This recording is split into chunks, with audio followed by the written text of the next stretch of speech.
तो नेपाल में अनुसंधान ना होने को पत्र लिख के दे दिया बीड हॉस्पिटल मेडिकल बोर्ड। तो मैं सरकार को भी लिख के दिया, तो बहुत दिन लगा दिए। तो मैं भारत में DRDO में एप्लीकेशन करने आए, तो मेरे ऊपर जितने दवाई नहीं काम कर रहे तो इसकी भी अनुसंधान हो। जितने 50-100 गोलियां खाएं, 40-50 सीटामोल खाएं, एंटीबायोटिक खाएं, कोई भी दवाई ऐसे चॉकलेट की तरह लेने से कुछ नहीं होता है। तो इसकी खोज तो विश्व हेल्थ ऑर्गेनाइजेशन को, नासा को, सबको रख के करना ही होगा। और हमारी प्रधानमंत्री जी से और केंद्र सरकार से मांग है कि चूँकि इनके पास अलौकिक शक्तियाँ हैं, जैसा कि उन्होंने आप लोगों के सामने दावा किया कि 15 महीने से कोई अन्य जल ग्रहण नहीं किए हैं, तो इनके अलौकिक शक्तियों की जांच हो। भारत सरकार की जो भी एजेंसी इसकी जांच कर सकती है, वो एजेंसी इसकी जांच करे और इस पर रिसर्च करे, और इससे जो मानव को फ़ायदा होने वाला है, जो मेडिकल साइंस को फ़ायदा होने वाला है, वो फ़ायदा उठाए। मंगलवार 18 जून अखिल भारतीय हिंदू महासभा सभागार में नेपाल के ललितपुर से आए 58 वर्षीय राजेंद्र रेग्मी द्वारा एक प्रेस वार्ता में सबको यह बताकर चौंका दिया कि बीते 15 महीने से वह बिना खाए पिए है। उन्होंने बताया कि उनका शरीर किसी आम व्यक्ति से अलग है। वह बीते 15 महीने से पानी और भोजन लिए बिना ही जीवित है। उनका दावा है कि उनमें कोई अलौकिक शक्ति का वास है। अपने शरीर के अनुसंधान के लिए वह नेपाल और भारत सरकार से गुहार भी लगा रहे हैं। उनका कहना है कि अनुसंधान से पूरे विश्व को इससे लाभ हो सकता है। उनका दावा यह भी है कि वह दर्जनों की संख्या में दवाइयों की गोलियां बिना पानी के चबाकर खा लेते हैं, जिसका उन पर कोई असर नहीं होता।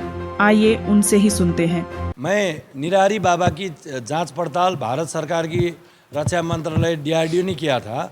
तो नेपाल में अनुसंधान ना होने को पत्र लिख के दे दिया बीड हॉस्पिटल मेडिकल बोर्ड। तो मैं सरकार को भी लिख के दिया, तो बहुत दिन लगा दिए। तो मैं भारत में DRDO में एप्लीकेशन करने आए, और आप पत्रकार महोदय, नेपाल सरकार भारत सरकार को एक खबर संप्रेषण कर दे कि मेरी शरीर को DRDO में परीक्षण हो जाए, इसीलिए आए।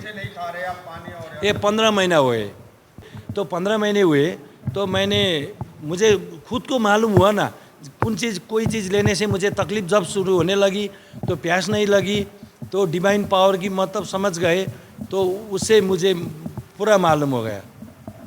मेडिकल जांच कराई आपने? मैंने बहुत सारे 42 साल मेडिकल किया, वो दाढ़ की वजह से, चेस्ट की वजह से, बस 42 साल की है, तो कोई हिस्ट्री है। मैं हॉस्पिटल में ही काम करने वाले फर्स्ट क्लास कर्मचारी हूँ।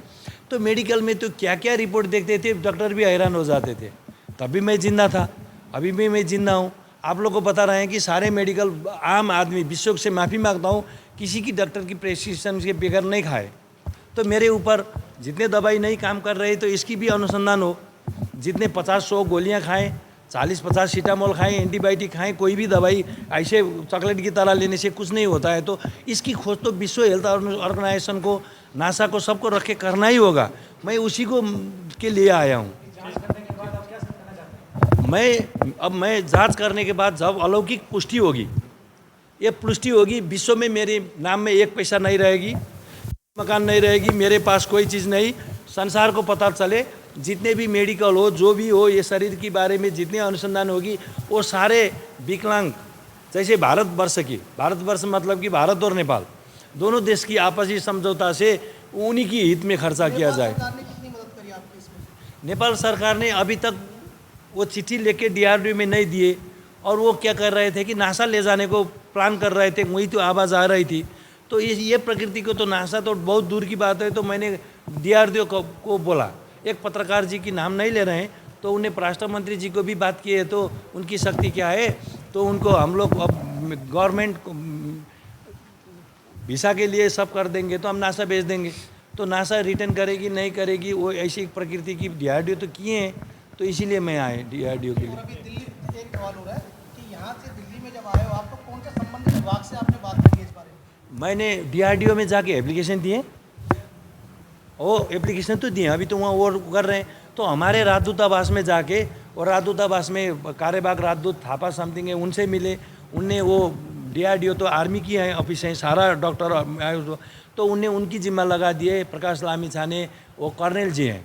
भारत सरकार से हमको की शक्ति है, ये तुरंत नेपाल सरकार को तुरंत बोल के, तुम्हारे जो शक्ति वाले आदमी आए हैं, इनको अनुसंधान हम ही कर देंगे, हमको अनुसंधान कर दीजिए।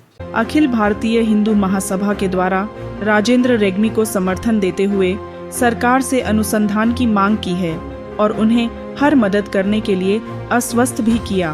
महासभा इनकी पूरी मदद कर रही है।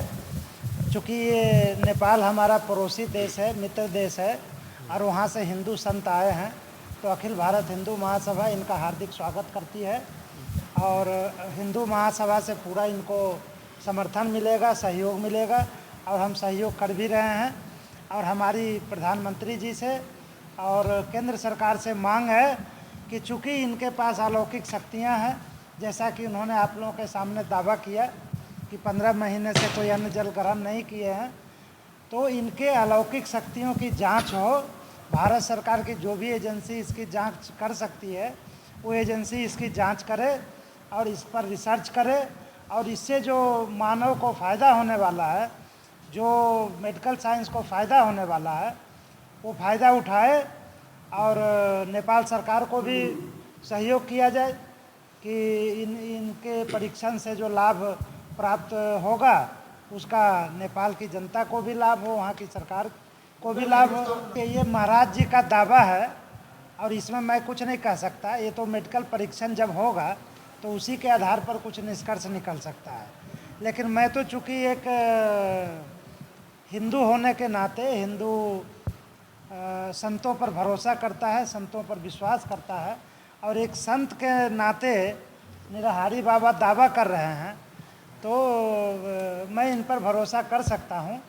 लेकिन मेडिकल परीक्षण तो जरूर होना चाहिए, तभी उस पर लोगों का विश्वास जमेगा।